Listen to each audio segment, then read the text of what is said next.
Another time I bought an adult boa constrictor, and it was about 8 foot, and I just got it home, and it was in a duvet case from the shop, and I put it on the floor and opened the bag up, stood up over it, and it's just come and grabbed my arm. Thinking about it now, that was the worst thing I could have done. Why on earth you would try to unbag a snake on the floor, standing over it? And I've always had big vivarium, like you see behind me.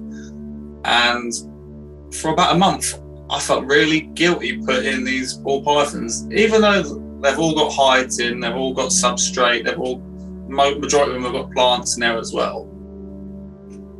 I still felt guilty. I remember saying to my partner, I don't know, I like doing this. I said, I'm used to seeing.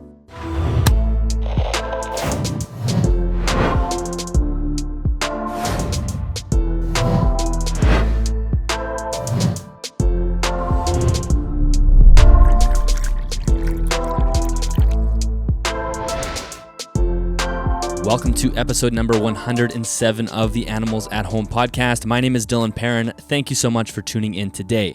Today I'm joined by Luke Cordall, who is a UK-based reptile keeper. He keeps a wide variety of species and also has a ball python breeding project that he's just begun in the last year or so. So in the episode, Luke gives us a little bit of a history about how he got into reptiles and how he has kept them over the years. And also we discuss breeding ball pythons. So of course, people listen to the podcast. I have quite a large array of people that listen to the show. Some people, I actually surprisingly do have quite a few ball python breeders that listen to the show. We have people who just keep naturalistically and sort of everything in between. And I think, as you guys know, my focus of the podcast is to push our care forward and to push herpetoculture forward and promote those ideas. So I thought it was great to have Luke on the podcast. He is a ball python breeder. He uses the tub system, and we talk about that. We talk about, can we improve on that? Are there ways to make that better? When is it okay to use a rack system? When should we, or what types of rack systems should we start to move away from? And we also talk about some of the addiction of getting into morph breeding. And Luke is a morph breeder. And I've said so many times, there's nothing particularly wrong with morph breeding itself as long as the animals are healthy. It's the practices that we begin to promote in herpetoculture that are the main problems. And we talk about that sort of greed mindset that sometimes takes a hold of people and maybe starts to push them away from having the passion for the animal and more of a passion for attempting to make money. So we talk about that. Luke talks about even, combating the addiction that can come from wanting to breed morphs and having to watch yourself to make sure you don't go down that rabbit hole too far. So it was a really fascinating conversation. And as I said, we're trying to push the care forward. I think this is a great way to start talking to a ball python breeder and hearing his perspective and what we can do to do a little bit better. So I do hope you enjoy the episode. If you are interested in looking for the show notes for this particular episode or any other episode that has been recorded, head to animalsathomenetwork.com. There you'll find all the show notes for everything. You can also find a link to our shop, and you can buy yourself a sweater or a t-shirt. Of course, $5 is automatically donated to the Amazon Rainforest Conservancy. You can come join us over on patreon.com/animalsathome if you want early access to episodes, as well as the opportunity to hang out on Zoom, usually once every 4 to 5 weeks. Our next Zoom hangout is in October, or it's October right now, October 22nd or 21st, I believe. So if you sign up on Patreon, you'll see the information there. So if you want to join us, that would be awesome. Thank you so much to CustomReptileHabitats.com. My alarm for one of my thermostats is going off. Hopefully you guys can't hear it. Thank you very much to CustomReptileHabitats.com for sponsoring this episode of the podcast. If you are interested in any reptile-related equipment, make sure you head to the affiliate links in both the YouTube description or the show notes. And by the way, that alarm is not a big deal. It's just when it comes on in the afternoon, it's always a little bit cold, so the thermostat lets me know that it's cold, but nothing to be alarmed about. Let's jump into the episode. Enjoy. Well, Luke, welcome to the podcast. Thank you so much for doing this. No, that's not a problem. Glad to be here. I'm definitely looking forward to chatting with you because I know you listen to the show and you're a breeder as well. And I think that we can have a really interesting conversation because I think you come at reptile hobbies in a different perspective than many of the guests. There's many people that have a similar perspective to you, but not a lot of people come on the show and we chat about it. So we're going to get into that. I'm really looking forward to that. But before, let's get into just, the basics. So we ask everybody, how did you get into keeping reptiles in the first place? Okay, right. Well, my dad always had reptiles ever since I was born. So you can kind of say that he got me into it. But he was the big cat keeper at one of the zoos over here before I was born, so he's always been into the animals. But yeah, he's had pine snakes and even had a pair of indigos at one point. That is amazing. So, it's funny because I asked that question to most guests, and you are I think the second person in a row to talk about your one of your family members, your parents owning reptiles. And most people, I feel like we're the first generation where reptile keeping has become popular, sort of the age category that we're in. So if your parents had reptiles, then they were definitely on the fringe. And so the guest that will be released later this week, which is the episode that I recorded before you, was the same story. Her parents owned reptiles as well, and I feel like if that generation was keeping reptiles, it was a fringe experience for sure. Yeah, 100%. I know for a fact my granddad never had any reptiles. Yeah, that's awesome. So your dad was a zookeeper, you were saying, and he worked with tigers and lions, or what was he working with at the zoo? Yeah, he was working with the tigers and lions. He done a bit with gorillas and stuff as well, but it was more with like cheetahs and stuff, really. He actually got to meet Princess Diana. There's an old VHS of him playing football with Princess Diana and a cheetah. Really? Yeah, it fascinates the hell out of me. That is amazing. I know. Did you get to interact with those animals at all? Or, I mean, obviously not interact with them personally, but... Sadly, this was all before I was born. Oh, okay. Changed jobs. Yeah, I would have loved it. Cool. And then, so... you're saying your dad owned reptiles, and then when did you start keeping yourself? How did that start? Probably I left school at the age of 16, and then once you start getting your own money, you start getting your own reptiles, really. Yeah. And it really started from there. What did you originally get into? Boas, mostly. I've always had a big thing for boas, and I had a Burmese as well at that time. But yeah, mostly boas. Mm. And then how did it progress? Because obviously, it's a classic reptile story. You get into one species and it expands from there. So when you were 16, you were still quite young. Did it take you a long time to build up a collection, or did you just kind of get right into it as you started buying animals? I probably built up my collection to about between 8 and 10 animals. And then I hit a certain age where I found out I was not home much. Mm-hmm. So then I rehomed the collection for a couple of years and didn't have anything for about 4 years. And what brought you back? Fascination. I've never stopped loving them. I'm a different part of my life now where I've had, luckily enough to have twin girls, so I've got more time on my hands and I'm not out and about as much. So I thought I could just get back into it, really. I don't know if I've ever heard anyone say they have twins, so now they have more time on their hands. Yeah, my partner wouldn't agree with you there. Yeah. But I guess what you're saying is you just you're at home more often. Yeah, I'm at home a lot more. Yeah. And so when you did get back into with that 4 or 5 year hiatus, did you get back into boas, or were there species that grabbed your attention first? Yeah, my first snake back into it was a boa, funnily enough. And then it happened to be a bull snake, but I had bull snakes before and I've always had a passion for them. It's funny because I remember boas were the first snake species that I really got drawn to. I actually wasn't really attracted to keeping snakes at all. And then I was just sort of wanted to focus on geckos and lizards and whatnot. And then for some reason, boas just were fascinating to me, and that's when I first got into keeping boas. And then that's sort of, now it's like I don't think I would discriminate against any snake. I love all species of snake. They're all fascinating to me, but for whatever reason early on it was only boas for me, and I just don't even know why it was. Do you know why you were fascinated with them? I don't know. I don't know if it's because I had one when I was younger. I fell in love with it, or it's just the colours, the patterns, the temperament. I don't know. There's just something about them. Yeah, there is. They have a nice personality. They're calm, and yeah, they're a great species to keep. So your collection expanded, like you said, you were getting a bunch of different things, and then you started to get sucked into the world of breeding, I'm sure. At what point, or were you always breeding at that time? No, first time I've actually bred anything was this year. Oh, okay, so you've just started breeding. Literally just dipped my toes into the ball python morphs. That's all. Gotcha. So when you got back into the hobby and you said you had a bull snake and a couple of boas and whatnot, did you gravitate towards ball pythons at the time as well, or did it kind of slowly build up from there? I'd say that was probably 6 months after I started looking online and seeing all these morphs that I didn't have a clue about, and it just pulled me in, I guess. Mm-hmm.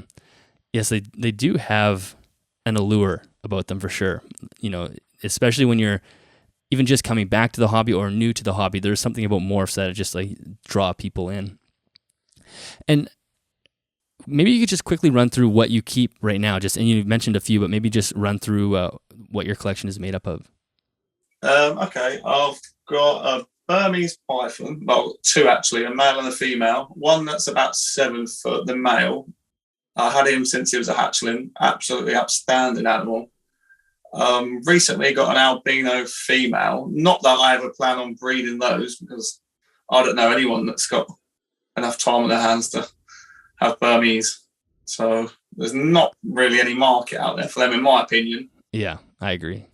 So there's no need to breed those. But I've got bull snakes, pine snakes, a king rat snake. That's a challenging species. What's challenging about it? I don't know if it's just him, but from what I've heard from a few other keepers, instead of wanting to go away from like you if you go in the vivarium, he comes at you and all he wants to do is bite you. Even feeding time, he will miss the tongs and what's on the end of the tongs and come at me instead.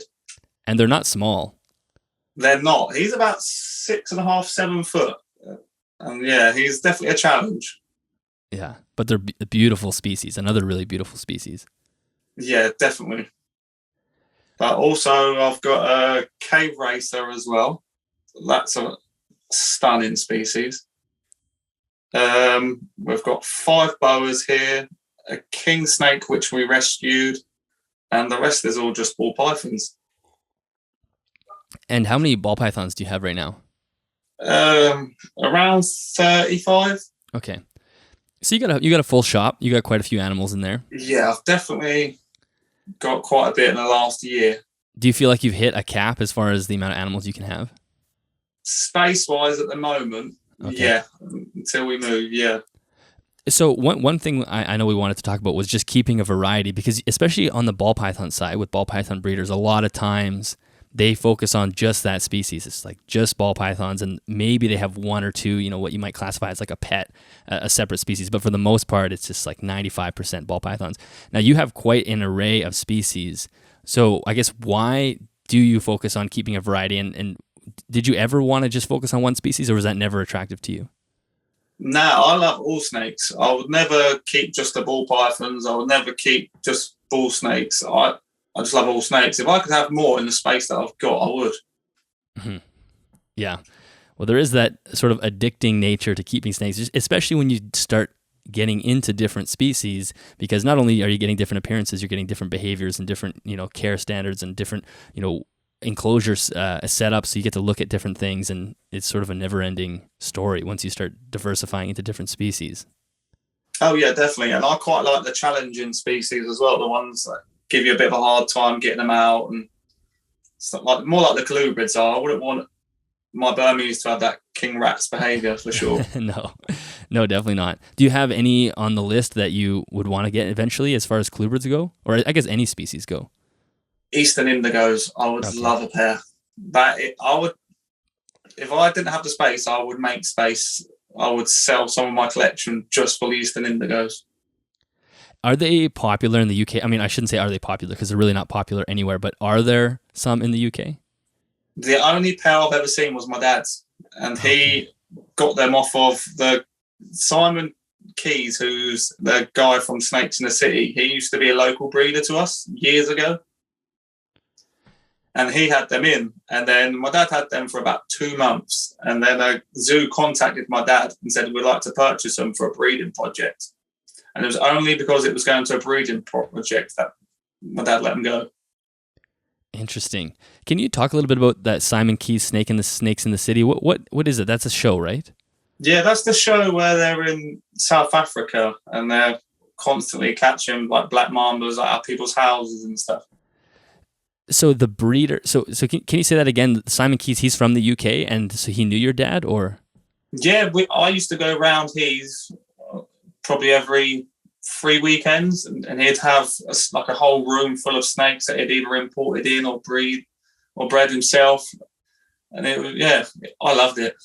That's amazing. So there's probably some passion for keeping snakes that came from those experiences as well, I'm sure. Yeah, 100%. I was like a kid in a candy shop down there. Yeah, that's amazing. So then, as far as breeding goes, like you said, this was your first season. Did you breed anything else, or you just focus on ball pythons? At the moment, just ball pythons, because we're a bit restricted at the minute with space. But I would like to get into breeding some clue brids. And what was what made you choose to start breeding? Was there an experience that you had or a moment that you came to where you thought, I just want to get into breeding? It was just seeing all the crazy morphs that were being produced. Just blew my mind. So you just wanted to try, see what it's like. Yeah, exactly that. And then I actually went to pick up some substrate off of now a good friend of mine, and they still breed ball pythons, but they had like an amazing setup. And it literally, I walked in and just was mind blown. Yeah, that's those experiences where you're just like, you got to try it yourself, or else it's one thing to see it, but another thing to actually attempt to do it yourself. So I want to talk about breeding, and I want to talk about, but before we go too far, I have a few other questions. The first is, I know I had heard you say on Instagram, I think you do have a Suriname Boa, which is one of my dream animals as well, a beautiful species of boa constrictor, and I think you also have a hybridized species as well. So you were showing off this Suriname Boa and talking about how you do eventually want to breed, but you were obviously not going to breed it to the hybrid boa that you currently have. Maybe you could just explain that situation for us. Yeah, I actually got the Suriname cross first, and I see it online. A local breeder had it, and I just couldn't believe the pattern on it. I thought, that looks just like a Suriname, but only brighter. So I had to have it, because you don't really see true red-tailed boas available that often. Did you know it was a cross at the time? Yeah, I knew it was a cross. Gotcha. Yeah, 100% knew it was a cross. The guy explained exactly what it is. I got to see both parents. But yeah, I fell in love with him. It was absolutely stunning snake. And then about 2 weeks later, I got contacted by a local store that I'm good friends with. And they said they had a holdback Suriname from their pairing. And it was a female. So then I put a picture of that up, as you do, on Instagram.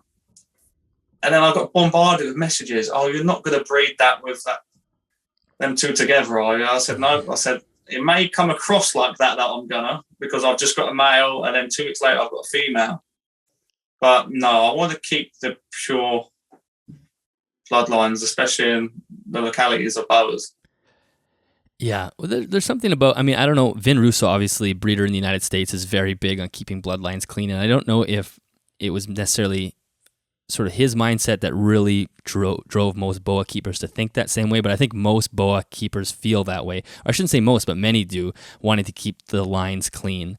And just like yourself, I have a boa who's also a hybrid. It's a Suriname and Colombian boa, and I don't even know how far back the generations go for the cross. I do know it's in my paperwork somewhere, but that sort of thing does happen. But there is something about keeping the line pure that just makes a lot more sense to me, especially when it's a Suriname boa, when you're dealing with really a beautiful animal, and when you cross that Imperator line through, you're probably going to lose some of that red tail. Does the cross have a bright red tail, or is it sort of muted like most?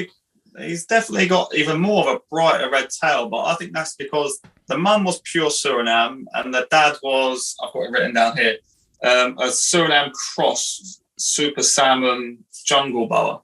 So there was quite a lot of Suriname in there. So he's probably more like 3/4 Suriname, and yeah, and okay, that makes sense. And did the breeder say why it was him that did the cross, right? Yeah, him that did the cross, yeah. And was he just looking to give a morph into that Suriname line, or what was his mentality there? I'd say the guy was about 16 years old, and I think he'd just got into breeding. I couldn't believe it when I turned up. I was amazed. I was like, wow, you've done this. You were this young, you've done it. Fair play to you. But I think it was a case of he had a female and he had a male, put them together and see what happens. Mm-hmm. Yeah, that does happen a lot in the reptile industry. because sometimes it can be hard, or you don't want to go out and buy another animal and you say, okay, well, I have a female and a male here, let's just see if they produce. And then, but it does really muddy up the lines, especially if it's a younger kid who, I mean, I'm not sure about this kid specifically, but a lot of times they don't know exactly what they're breeding, and then it's just lost at that point. So is your goal to find, you're going to try to find a male now, Suriname? Yeah, I'm 100% looking out for a pure Suriname male, yeah. Yeah, that would be amazing. How much do they go for right now in the UK? They vary, because I got mine, luckily, for £200, but I have seen them on Morph Market for in excess of £500. Mm-hmm. So I think it's the breeder and the specific lines. I think that's in it, to be fair. Yeah, they're definitely not cheap in Canada. I would say probably $500-600 at least, for sure, maybe more than that. But they are a beautiful animal. So I'm happy to hear that you want to keep those lines clean. And so the other thing I wanted to chat about, I think you also breed your own rats, right? Yeah, I started that about January time. And how's that going so far? It was a headache to get started. Yeah, I bet. It had its trials and errors, that's I could say the least. So what point did you get to where you realized it's going to be cheaper for me to start breeding? Because it is such a big undertaking to take care of a whole set of rats. Was there a moment where you're just like, I'm spending too much on frozen thought, I need to do it myself, or? Yeah, that was the biggest concern, was where I hadn't started breeding yet, and I was poor, because you think 2 years ago I only had about 4 snakes, and then all this has happened pretty quick. So trying to feed all of that is quite an expense. Yeah. And then I had a couple of local breeders that were breeding rats themselves, and they said, why don't you do it yourself? And I didn't think, but then I realised my dad used to do it himself. So I was like, all right, okay, I'll give this a go. I started off with 20 rats. Now I've got in excess of 100 breeders. Wow. Just because I needed to expand the colony, just because the snakes expanded. Right. Are you just supplying enough for just yourself, or do you have some excess that you can freeze and sell? I'd never have excess. No. I wish I did, but I never have it. Honestly, it just, second it comes, it goes. Yeah. So how much time do you spend a week, do you think, just on the rats? Because that's a one thing that I always hear people talk about. Okay, maybe I'll try to breed my own rats, but it is such a extra responsibility. Do you ever regret doing it, or did it make sense in the end? I regret doing it every weekend when I'm in there cleaning them out. That can take more time. I probably, on a week, I probably spend just as much time sorting the rats out as I do the snakes. Wow. It is a big responsibility, put it that way. One of my patrons had actually asked a great question, because I think she knew that you had you breed your own rats. Do you feed live, by the way? Not controversial. Never ever feed live. Oh, okay, gotcha. Never have, never will. Okay, that's good. I think so. The question was actually, maybe she thought you fed live, or I'm not sure why, or she was just asking. But do you specifically pick the breeders, the rat breeders that have a better temperament, that are more calm, or healthier, or is it just, you just let them kind of breed on their own? I've never had any issues with any rats, with like aggressive rats or anything like that. I think where they've been bred through so many generations, they're not like wild rats at all. I could go in there, pull any drawer out, pick the adults up, even when they've got their babies. There's no issues there whatsoever. I did have Maltese, the ASF, for about 4 months, and I just couldn't get on with them. They wouldn't get going for you? No, they got going, but I'd say 1 in 5 litters, they'd eat their babies, or they'd try and chew out of the tubs that they're kept in. And I don't know if it's because my tubs are a bit too big for them, because I use the same tubs as I do for my rats. So I don't know if they thought, I don't know, because I have some friends that do really well with Maltese, and I just couldn't get on with them.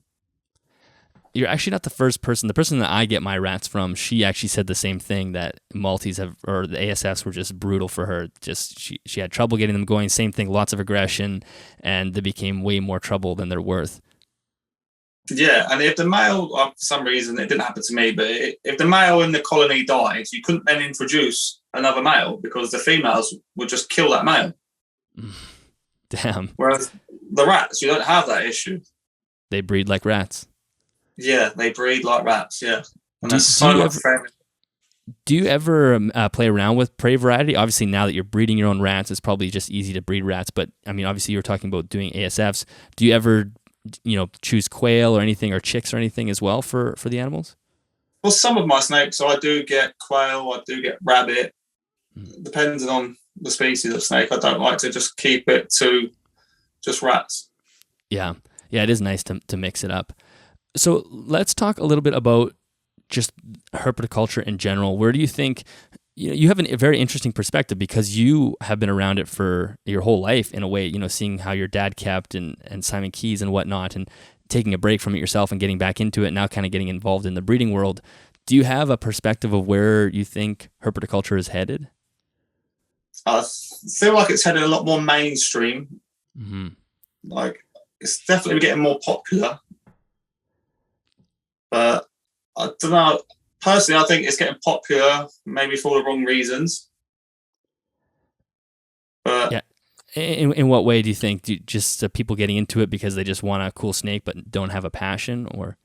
I think it's that, and I think there's a lot of money talking at the minute in certain species. Yes. So I think that point that you just made is a good one. I think, and I assume you're talking about ball pythons because it is, or maybe not, but it does seem like that is one of the areas where people get into it for monetary reasons rather than having a passion for the animals. Is that kind of your sense as well? Yeah, that is where I'm going with it. I think there's a lot of that in leopard geckos, crested geckos at the minute as well. But I think that's just the way it's going to go. I think the way that social media portrays reptile keeping at the minute is if it's all business, all money, but they don't really portray the passion that you have to have for it, the hard work and the dedication. Mm-hmm. Yeah, it's so true. And I think partly, as you say, getting mainstream is nice because, there's more equipment and companies become larger and be able to supply us with better things, and we'll have more vets and whatnot. So it's nice when herpetoculture grows, but at the same time, it is kind of dangerous for us to be more in a public eye. And I just moved out of a city that is in the process of potentially basically banning keeping reptiles entirely almost. There's I think 10 different species they can keep. And that's one of the things that happens as it becomes more popular, right? When it was that fringe thing, nobody really paid attention to it. But now as there's, YouTube channels with millions and millions of subscribers, it is this sort of money focus.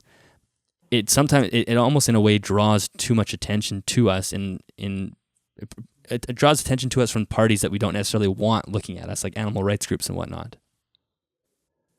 Yeah, no, I fully agree. I think definitely, years ago, you wouldn't even know if your next door neighbour had any snakes.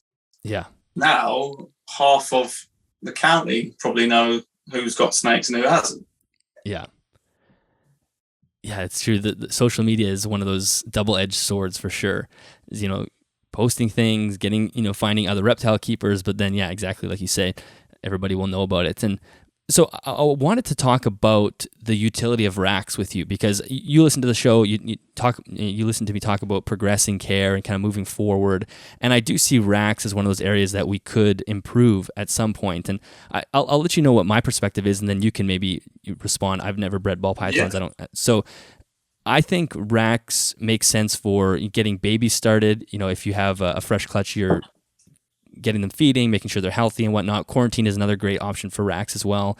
And I also think racks would be great for hibernating species, a brewmating species. If you're essentially making like a burrow and dropping the temperature down of a rack, although you may have to drop the temperature of the room. Besides the point, that would be an effective way to use a rack.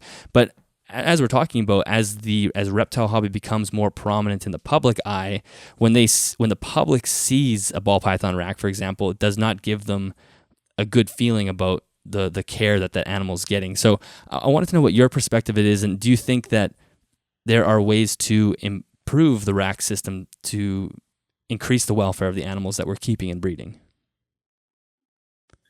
Funny you should mention the whole racks versus the variants, because racks are new to me. It's only the last year and a half that through keeping ball pythons, because I never had ball pythons over the years of keeping reptiles.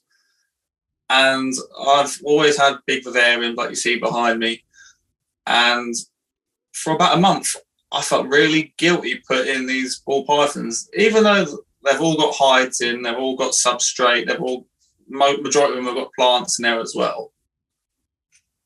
I still felt guilty. I remember saying to my partner, I don't know, I like doing this. I said, I'm used to seeing all these snakes in big spaces and stuff like that. I mean, there is a lot of people out there and a lot of rack companies out there that it's all very minimal. Like you just about got enough space for the animal and the water bowl. Every single one of my racks has, apart from the hatchlings, which are in small, just to get them feeding, every single one has at least a hide in it, because I can't just have a snake sat in the box without a hide. If I could do another way of keeping all these ball pythons in vivariums and they'd all do great, I would. But I have tried to put in one of the juvenile, because we were a pet-only ball python who had an incubator issue from the breeder. And I'm not sure what the process was going to be for that snake if we didn't take it on. It was born with sharp jaw and it has to be assist fed. And a lot of people don't agree with assist feeding. But if I didn't assist feed this raw, it wouldn't be here now. So I thought I'd try putting that in a vivarium, seeing if it would do any better. And I didn't see it. It was in there for about 3 weeks. I didn't see it. It just wasn't doing great in there. Put it back in the tub, and it was the first time that it struck at something to eat since I had it. Mm-hmm. So I think it all depends on the species. I would never keep any colubrid in the tub or in a rack. I would never keep the Burmese or anything large like that in a rack system. And I believe that there should be decor that the snake can inspect, and there should be substrate that they can bury themselves in. There should be a hide that they can either sit on top of or go under. I think there's definitely ways you can improve rack systems. Yeah, it's true. There is definitely a sort of a spectrum of a rack itself. You know, you have the very small confined box with a paper substrate with a water dish, and then you have all the way up to probably something, you know, along what you're doing, where you have a larger space, substrates, plants, and maybe some, you know, like a hide and whatnot. And it is interesting because you do hear people say, you know, I moved one animal from a rack to a viv and it didn't do well. So there is some nuance there with each animal as well. I just wonder if sometimes we get stuck in that because it is like you said, it's simpler in a way to have the rack because you can have all the animals on one wall, and it would be very difficult to have as many animals in a large vivarium. And I just wonder if there's the next step as far as rack keeping goes, like maybe just having much taller tubs, for example, to provide more vertical space and maybe provide some lighting inside the systems. Because at the same time, we don't want, you know, I've had this conversation a few times on the podcast, we don't want to make it virtually impossible for breeders to produce snakes, because then there will be no snakes, and we don't want it to be so expensive that there's no incentive to do it. But at the same time, we want to, as we learn more about the animals, to progress that care. And I mean, I don't know about your rack specifically, but sometimes you'll look at a rack system from like 1992 and then now, and there's not a lot of change. Where, I mean, you know, like, as you said, you're adding substrates and whatnot, which is great. A lot of people aren't doing that. So I do wonder if there's a next phase of racks that we could introduce that might be taller, have some lighting, you know, the ability to add like perches and whatnot. I don't know. Have you thought about that at all? I have thought about it, and I've even considered doing it myself, of having taller tubs, because some of my tubs that I've got are actually 50 litres, so they're the taller ones. Yeah. So some of them, like the bigger females, have actually got stuff that they can climb on. I've tried to replicate the vivarium as much as possible, but obviously there is a certain point where you have to think about space and things like that. But the way I see it, like, I can't do clinical for snakes. It's just not fair. Yeah, exactly. Yeah, there's a trade-off there. You can make it simple, clean, and cut, and be able to, you know, wipe everything out and just change the paper, but you are sacrificing the animal. You're sacrificing the enrichment level and and its ability to, investigate and use its brain, which is kind of a shame. So you do want to provide some kind of enrichment for it, really, at the end of the day. Yeah, all my tubs are clear. I can't do the solid grey, solid black. Yeah. At least they get the night and day as well, rather than just they get a sudden, quick bit of daylight the second you throw food in there or do their water and shut them back into pure darkness. I don't agree with that myself. Yeah, I agree. I think that is a huge issue in rack systems in general, the amount of opaque tubs that I see. So I think if we were to improve that system, yeah, for sure, clear tubs, having more space, maybe taller, that's all super important to at least stimulate the animal in a way. Like you said, being in darkness its entire life is really not fair to it. Yeah, no, exactly. I fully agree. And there was something else I was going to say about that, but now I forget. It'll come back to me when I remember. How have you progressed as far as your care goes, as far as just keeping reptiles go? What are some mistakes that you've made? What are some things that you've learned over the years? Mistakes? Probably mistakes I've made is rushing into buying a certain species just because I've seen it in the shop and I've fallen in love with it, even if I've been told it's an aggressive individual. And I've learned that once I get it home, let it settle in. Like, for example, I purchased a dwarf Burmese and I was told it's an absolute psycho, but it's up to you if you want to purchase it and take it home. I was like, yeah, I'd love a dwarf Burmese. Took it home. I couldn't get this thing out for love nor money. So just me being irrational and just going to purchase that snake the second I see it. Maybe the shop shouldn't have sold me it. Yeah. I was an 18-year-old boy, really wanted it, and they just go, okay, that's fine. But it didn't do me any good. It didn't do the snake any good because the snake was getting stressed out where I was taking half hour to try and get it out with a snake hook. So that's definitely a mistake I've definitely learned from. Yeah, 18-year-olds definitely rush into things. Yeah, I think it's just an age thing, really. Mm-hmm. And just studying what the snake needs, really. All my setups were fairly similar before, but you learn about humidity. You learn about making sure you've got a heat guard and thermostats and stuff like that. It's just trying to not make as many mistakes early on. Yeah. Is what I've tried to do. And obviously I've had my dad's help and he's said, look, this is how I used to do it. So I've tried to replicate that. But then there's also the new era of trying to, there's all these new products that you can get, like heat guns. I never used to have a heat gun where I could test the cool and the hot end. And that's something that I've only had in the last 6 months. Yeah, those are huge help. I didn't even know they existed until I see someone else had one. Yeah. Oh, yeah, that just simplifies everything. It's just, you're no longer guessing what you're doing. It's just, boom, there's your temperature. Yeah, exactly that. Another time I bought an adult boa constrictor and it was about 8 foot and I just got it home and it was in a duvet case from the shop and I put it on the floor and opened the bag up, stood up over it, and it's just come and grabbed my arm. Thinking about it now, that was the worst thing I could have done. Why on earth you would try to unbag a snake on the floor, standing over it? Yeah. You just wouldn't do it.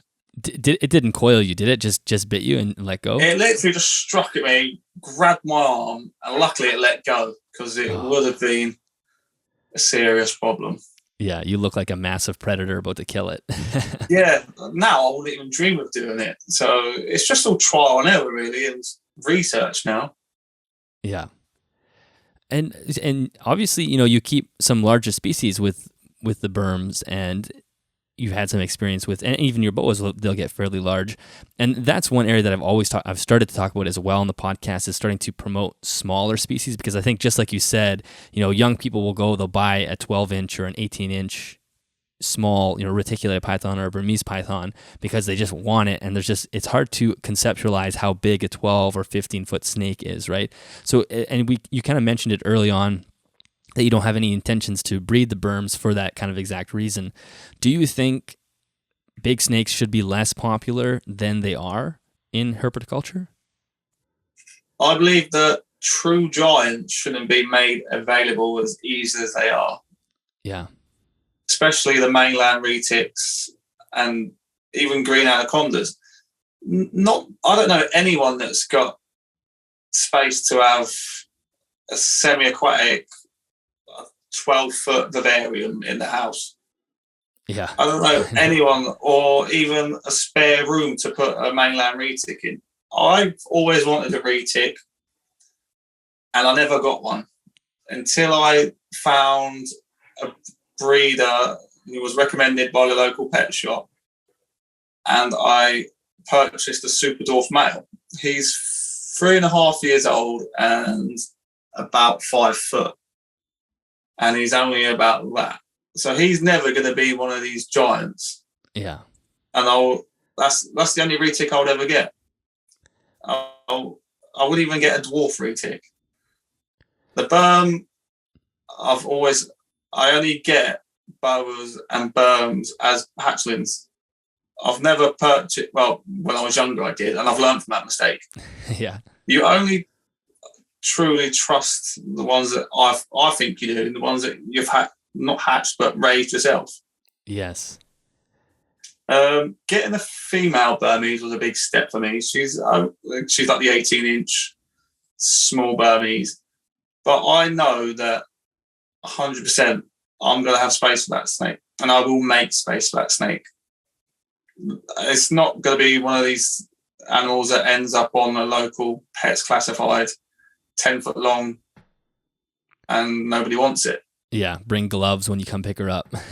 Yeah, if I'm cleaning some snakes out on her, I'll make sure that I get her out, because when I first got her, she was a bit hissy, and I thought I don't need even just hissing. I don't need a 10-foot snake, 15-foot snake hissing at me. Yeah, because that's not a nice thing to have. So I make sure a lot of time goes into her now, just like when my male Burmese was younger. I can get him out, and I trust him more than I trust most of my royals. If he's in the garden on a nice evening, I'll let my kids sit with him, obviously supervised and stuff like that. And I know for a fact that he doesn't even hiss. I'm just watching by the way he's acting with his tongue flicks and stuff like that. I know he has no interest in striking, biting, or anything. Yeah. But would I then go and take my kids round a friend's house with another 7-foot Burmese and let them just... No, I wouldn't. It's knowing your animals. You can't truly know your animals because they are essentially a wild animal. But it's knowing your animals, knowing yourself, knowing your ability to read the animals. That's the way I feel on it. But definitely mainland retics and the true giants shouldn't just be available as easy as they are. Yeah, I agree. And I think that it's a really good point too about growing with the snake. If you do get a snake that is going to get, 5 or let's say like 7-8 feet, it is nice to work with them as a very small baby and learn, because you do pick up on their body language, and you can tell like when they don't want to be, even my boas, like I can just read their body language and know they don't want to be messed with today. I could just tell they look, they're content with where they are. You don't want to pull them out and whatnot. And yeah, it's nice to be able to have that trust with that animal, being able to read their body language. But it is a common story where someone will get a snake, maybe they don't work with it long enough, and then it gets so big, now they're afraid of it and they have to dump it.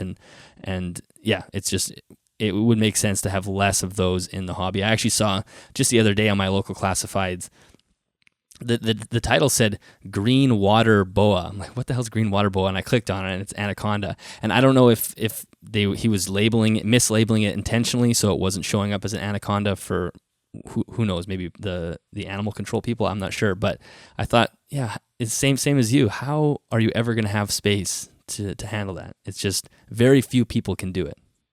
It's a specialist animal. All the big animals, even the big lizards, they're specialist animals. They're not made for everyone. And I do believe that there should be some form of licensing. I think they should go on the DWA. We have a DW, Dangerous Wild Animals, over in the UK. Yeah. I don't know what you guys have over there. I think that they should be on there. Yeah. There's more responsibility then. Yeah. Yeah, it would make a lot of sense. And do you have any lizards right now, or are you just strictly snakes? I would love to get back into lizards. I did used to have a black and white Tegu monitor when I used to keep animals. Miss him dearly. I wish I could track him down and see where he was. But the owner who purchased him then sold him on even more. So that's pretty sad. My dad used to have a pair of green iguanas in a walk-in enclosure. Oh, cool. Above the stairs. It was phenomenal. But yeah, given the space, and because I find lizards take up more time. They do, yeah. They need more interaction. They need feeding more. They definitely need a bit more one-on-one. And I just can't commit to having a lizard right now. Otherwise, I would love one. Yeah, they definitely. It's amazing the difference, even from my geckos to my snakes. The difference in just general maintenance. There is a huge difference. Massive difference. My sister's got a leopard gecko, and she's forever having to go to the pet store to get different things for it. I'm like, it even costs you more to feed your leopard gecko a month than it does me to feed my Burmese. Yeah, 1 meal a month or whatever, or less. It's easier and cheaper for me to keep my Burmese than it is for her to keep her leopard gecko. Yeah, yeah. Now, that doesn't mean everybody should go rush out and get a Burm. But no, that's not what I'm saying. Yeah, no, I get what you're saying.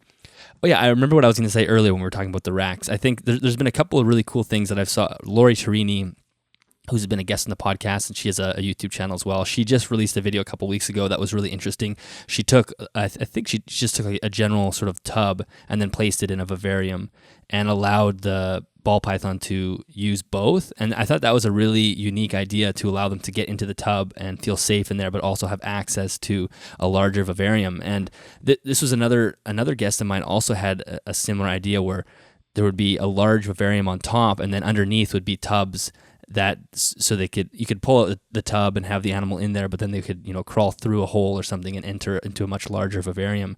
And I would love to see, that's not necessarily realistic to have if you have a bunch of breeding animals, but I would love to see that more often integrated into ball python keeping. I think it would be a lie to say ball pythons don't spend a lot of time nestled underground and burrowed, but I think it would be really cool to start seeing enclosures and racks push into the direction where maybe there's both incorporated, right? Where you have that small, tight, secure space and an area where they can go and explore. And maybe they only do that a few months of the year or something, but to have access there, I think would be really neat. I think the only way that racks are truly going to change for the better is if people done quality over quantity and reduced collections and had it as more of a display kind of thing, something to be a bit more proud of, rather than essentially some big breeders are just puppy mills, aren't they? Yeah. Do you think they would ever head that way, or do you think that the mentality is just too much, I want to make a new morph and make money off it? I think the way that it gets addictive, where I found I was slipping into, was you'd just go on Morph Market or any other website in your spare time and you'd see all this stuff, and then you realise, I haven't got space for all that. I need to get a rack. I think that's the biggest issue with the industry regarding ball pythons. But do I see it going the right way? Probably not. Mm-hmm. Yeah, it is interesting because I can completely understand that addiction. I could, as I said on the podcast before, I think I wanted to get into morph breeding originally with boas, and then it kind of hit me, what am I doing? I don't have the space. Boas obviously they have giant litters and whatnot, and it didn't take me long to go. It's different getting six ball python eggs, but if you breed 2 boas, you might have 30 babies, and it dawned on me that didn't make sense, and the likelihood of me being able to sell those into the market that I live in was so small that I would end up having 50 boas in a year, and it was a dumb idea. But at the time, I was already doing my Punnett squares and trying to think okay, all these different interesting morphs that I could create. So I can completely understand how addicting it could get, right? And then if you're not paying attention to your own behaviors, you could end up forgetting the passion, right? You just end up looking at the numbers, looking at the animals that you could create. And then there's probably that aspect of even cutting the eggs or letting them hatch and seeing the odds that you got, right? There's that excitement as well, that there's so many layers to breeding ball pythons that it makes it very alluring to people, and it's easy to lose your way, I guess was what I'm saying. No, I completely agree. We recently had our first clutch successfully, and I just thought, I can't wait for the next one. Mm-hmm. But that's not anytime soon. I haven't even started pairing again yet.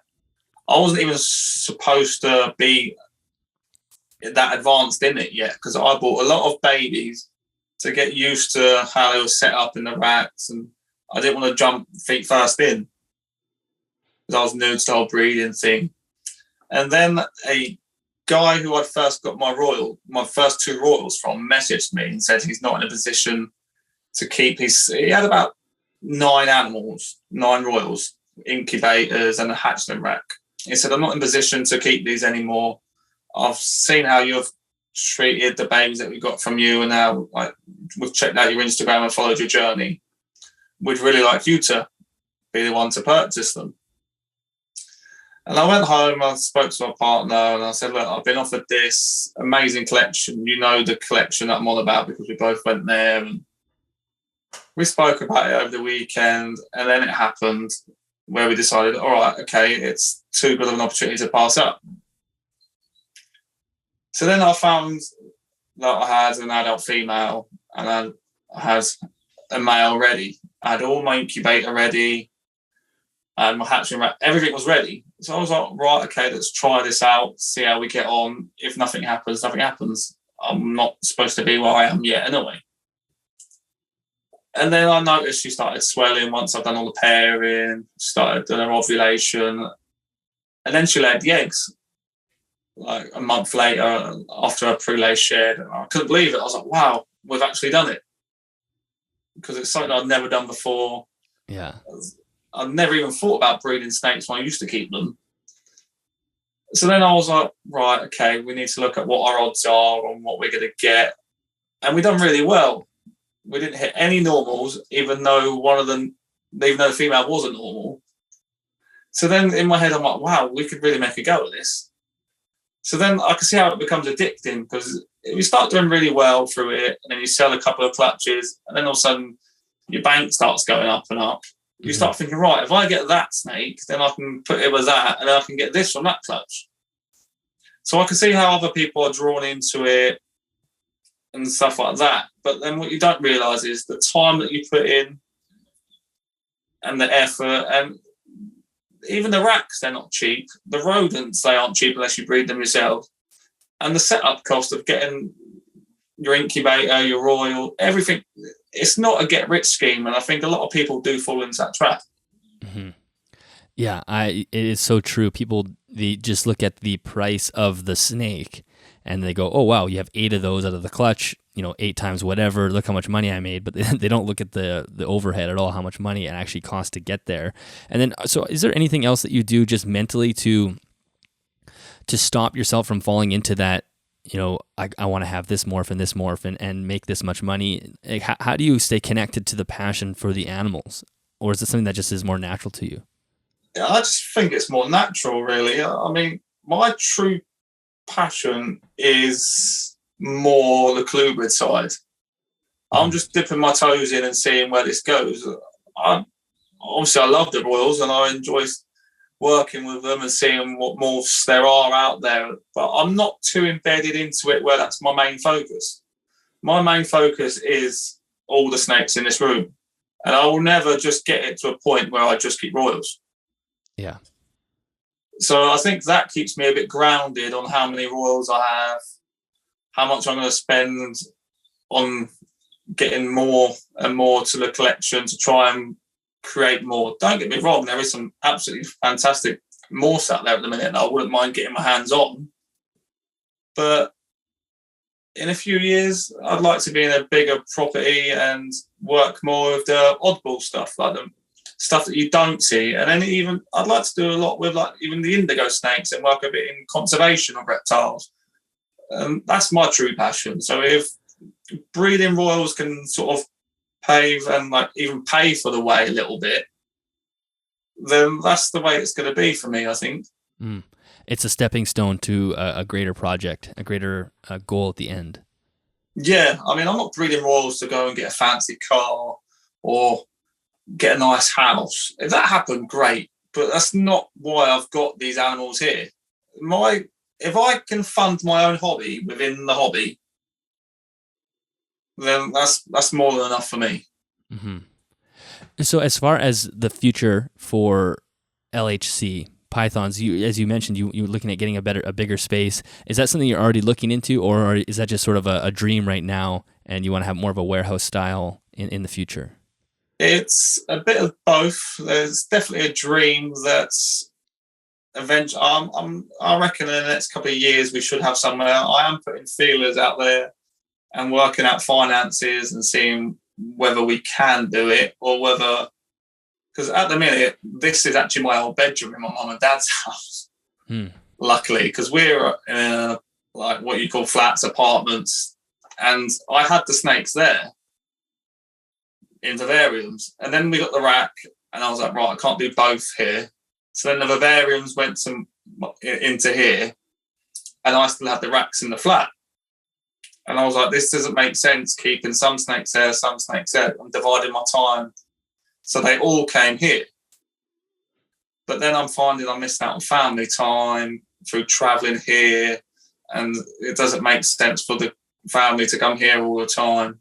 So if we can find somewhere that's got enough space to build something either in the back garden, on the side, or whether I just find my own facility that's not attached to the house, I don't know. We're definitely looking at all options at the moment. Yeah. I always think that as well. Like, a bigger space we always want a bigger space, and it would be nice to just have to not worry about the walls, right? Where you can do as big as enclosures as you want. You can have as much space for each animal, and you're never worried about, okay, how am I even going to fit this in here? And I think one day I would like to do that as well. And so what draws you towards working with, and you already talked about why you might want to work with indigos, but as far as conservation goes, is that something else that you have a passion for? Yeah, I've always had a passion for it ever since I was a kid. The typical reptile keeper, you watch Steve Irwin, you watch even Mark O'Shea. I don't know if a lot of the younger viewers have heard of Mark O'Shea. I know I went to a Doncaster reptile show a couple of weekends ago, and he was actually there, to my surprise. Oh, cool. I was just flabbergasted that he was even there. And I was standing with some friends and a few other people, and I was telling them who it was, and nobody even knew who he was. But to some people, it was just like seeing, not a celebrity, but definitely an idol. But he was just so overlooked. Yeah. But yeah, I mean, working with conservation, knowing that you can make a difference and even reintroduce endangered species would be, I think that would top anything rather than getting money back from a clutch. I think that would be more, I don't know, more value. Yeah, definitely more fulfilling. You would feel like you're fulfilling a deeper role, and I think many keepers feel that same way. And yeah, I think using the royals as a means, not a means to an end, but as a stepping stone to get your foot into that, and I think that makes a lot of sense.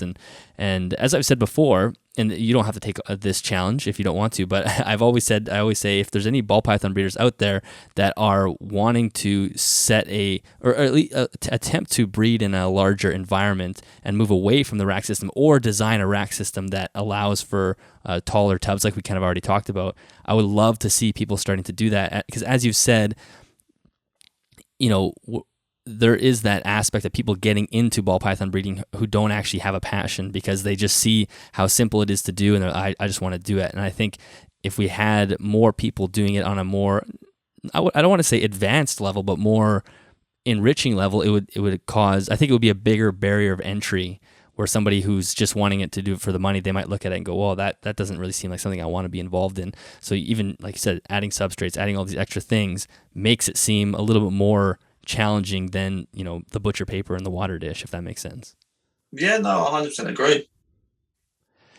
Is there anything that we haven't chatted about today that you wanted to touch on before we wrap up? Not that I can 100% think of, no. Probably once this has ended, I'll be like, I wish we spoke about that. Yeah, that's what always happens. But I think we covered everything that we wanted to chat about today. I think, actually, I saw on your Instagram, you have fish as well, or did you have fish previously, or do you still have them? I used to keep fish. Okay. Now my dad keeps fish. He's always kept fish. He's had multiple tanks in the past, different varieties and stuff like that. Again, given the space, I would definitely have fish again. But it's they're more work than lizards. Yeah, they definitely are. Clean, like water changes and filter change. It is definitely a lot more challenging.